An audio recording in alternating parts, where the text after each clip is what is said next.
Hello बच्चों, let's read this question. So this question says, a light semi-cylindrical gate of radius capital R is pivoted at its midpoint O. The diameter as shown in the figure, holding liquid of density rho, the force F required to prevent the rotation of the gate is equal to, ठीक है, आपको यहाँ पर कितना force लगाना पड़ेगा to prevent the rotation of the gate, gate के rotation को प्रिवेंट करने के लिए कैलकुलेट करके बताना है, ठीक है। तो चलिए बच्चों देखिए इस क्वेश्चन को स्टार्ट करते हैं।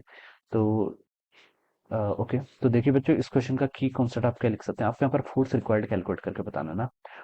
देखिए यहाँ पर आपका वाटर है, यहाँ पर क्या आपका वाटर है, ठीक है, लिक्विड है, क्वेश्चन बोला गया, ठीक है, लिक्विड है जिसकी डेंसिटी रो दे रखी है।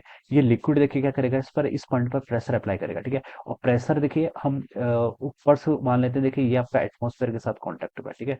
ये आपका पॉइंट क्या है, एटमॉस्फेयर के साथ कॉन्टेक्ट में।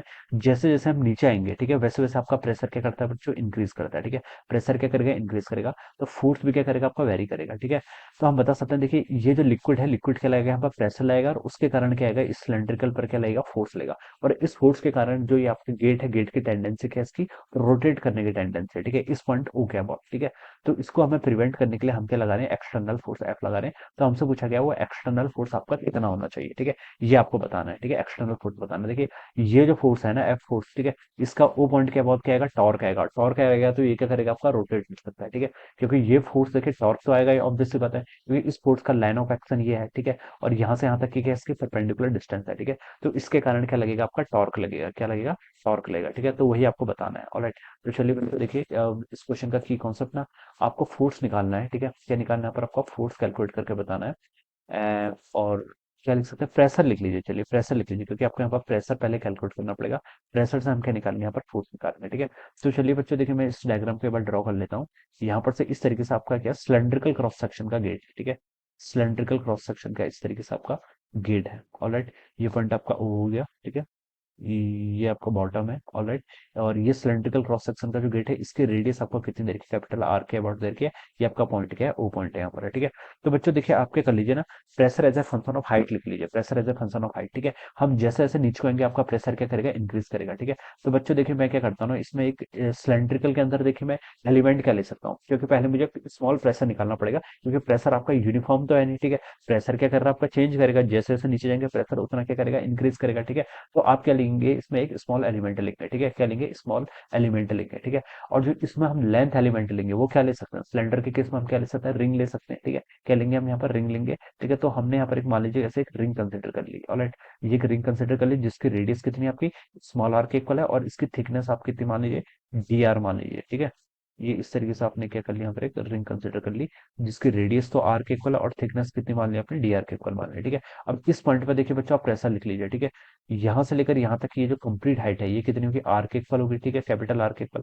और ये जो डिस्टेंस है, ये इसकी रेडियस स्मॉल आर के इक्वल। तो मैं बता सकता हूँ यहाँ से यहाँ तक की जो हाइट होगी, ये आपकी capital R minus small r के इक्वल होगी, ठीक है। और pressure as a function of height हमें पता है किसके इक्वल होता है, प्रेशर होता है रो, जो आपका लिक्विड है उसकी डेंसिटी, जी टाइम्स आपकी हाइट, ठीक है। इस पॉइंट को मान लीजिए मैंने पी इक्वल टू जीरो का पॉइंट क्या कर लिया, कंसिडर कर लिया, यहाँ पर आपका प्रेशर क्या, जीरो। जैसे जैसे नीचे आएंगे आपका प्रेशर क्या करेगा बच्चों, आपका इंक्रीज करेगा, ठीक है। ये मेरा रेफरेंस लेवल है, रेफरेंस लेवल पे ऑलवेज क्वांटिटी के हम क्या, जीरो कंसिडर कर सकते हैं। तो जैसे जैसे हम नीचे आएंगे प्रेशर आपका इंक्रीज होगा, ठीक है। तो इस पॉइंट पर बच्चों देखिए प्रेशर कितना होगा, इस वर्टिकल इस हॉरिजॉन्टल लाइन पर आपका रोजी टाइम्स आपका आर माइनस आर के इक्वल होगा। ये आपको यहाँ पर से क्या आ गया, दिस इज द प्रेशर, ठीक है। ये आप डीपी लिख लीजिए, डीपी इसलिए लिख रहा हूँ क्योंकि एक स्मॉल एलिमेंट पे आपका इतना प्रेशर लग रहा है, ठीक है। इस पूरे को इंटीग्रेट करूंगा तब मेरे यहाँ पर से क्या आ जाएगा, कंप्लीट प्रेशर आ जाएगा, ठीक है। अब डीपी आपने यहाँ पर कैलकुलेट कर लिया, दिस इज द प्रेशर, ये क्या आपका इस हॉरिजॉन्टल लाइन के अलोंग आपको यहाँ पर से क्या आ गया, इतना प्रेशर आ गया, ठीक है, जितना आपका प्रेशर यहाँ पर लग रहा है, ठीक है। अब बच्चों देखिए मुझे यहाँ पर फोर्स कैलकुलेट करना है। तो बच्चों देखिए फोर्स कितने इक्वल होगा, प्रेशर तो आपने कैलकुलेट कर लिया, अब आप लिख लीजिए फोर्स एक्सर्टेड ऑन एलिमेंट, ठीक है। इस एलिमेंट पर देखिए बच्चों आपका स्मॉल एलिमेंट है, इस पर फोर्स कितना लगेगा, फोर्स किसके इक्वल होता है, देखिए फोर्स होता है आपका प्रेशर इंटू एरिया के इक्वल, ठीक है। तो यहाँ पर से हम इसको कैसे लिखेंगे, डीएफ, यहाँ पर से स्मॉल एलिमेंट है तो उस पर जो फोर्स लगेगा वो भी स्मॉलर लगेगा। डीएफ हो जाएगा आपका डीपी इंटू एरिया के इक्वल।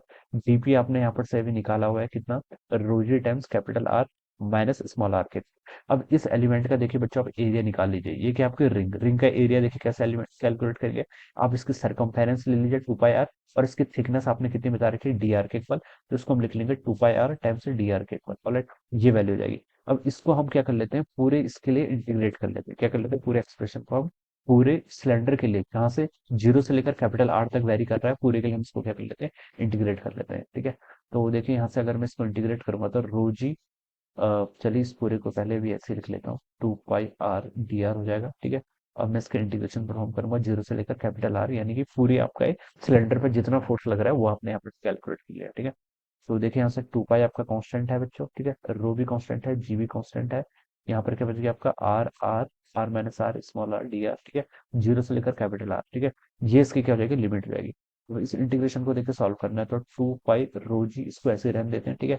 यहाँ पर देखिए कैपिटल आर है, कैपिटल आर कांस्टेंट है, तो चलिए मैंने इसको ऐसे किया। अब स्मॉल आर डी आर, इस दोनों का इंटीग्रेशन करेंगे तो कितना आएगा आपका आर स्क्वायर बाय टू के इक्वल, और लिमिट पुट करूंगा तो capital R square by two, और ये कितना हो जाएगा, ठीक है। माइनस देखिए, ये आर है, ये आर, ठीक है।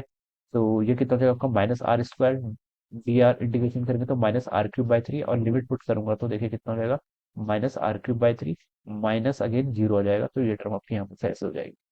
ऑलराइट, ठीक है। अब देखिए 2 पाई रो जी ऐसे ही रहेगा, ठीक है। अंदर का टर्म बच के देखिए यहाँ पर r cube by two minus r cube by three, ठीक है। यानी कि 1/2 माइनस 1/3 करना है, तो कितना होता है 1/6 के इक्वल होता है ना। तो आर क्यूब कॉमन कर लेंगे, 1/2 माइनस 1/3 आपका 1/6 के इक्वल हो जाएगा। तो ये वैल्यू आ गई। तो ये आपका क्या आएगा, this is the complete force. आपने इसको क्या कर दिया, पूरे के टर्म के लिए आपने इसको इंटीग्रेट कर दिया, तो इतना आ गया। इसको अब मैं लिख सकता हूँ, देखिए 2 पाई रो जी आर क्यूब, ठीक है, 2/6 करेंगे तो 1/3 के इक्वल हो जाएगा। तो बच्चों ये इसका फाइनल एक्सपेंस आना चाहिए, ठीक है। इतना फोर्स क्या आपको यहाँ पर एक्सटर्नली लगाना पड़ेगा, तब हम बोल सकते हैं कि दोनों का टॉर्क क्या होगा बच्चों, आपको यहाँ पर बैलेंस हो सकता है और ये आपके रोटेट नहीं करेगी, ठीक है। तो इतना फोर्स आपका होना चाहिए। तो ये देखिए अगर ऑप्शंस में देखा जाए तो ये आपको किसी ऑप्शंस में गिवन, मतलब ये डी ऑप्शन में बोल रखे हैं नन ऑफ दिस, तो ये इसका क्या हो जाएगा, राइट आंसर हो जाएगा। Option D would be the correct answer of this question. Alright, so this is how we will solve this problem. So I hope you understood this concept. All the best and thank you so much.